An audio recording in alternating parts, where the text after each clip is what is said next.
முருகன் 2 கையில கொடுக்கிறவரோ 4 கையில கொடுக்கிறவரோ 6 கையில கொடுக்கிறவரோ கிடையாது. 12 கையில தரக்கூடியவர்.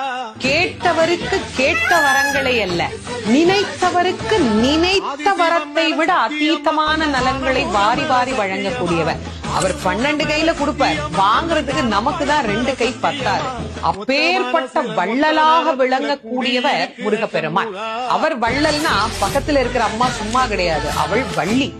இவர் 1 கொடுத்தா அந்த அம்மா 2 கொடுங்கன்னு வாழாம்.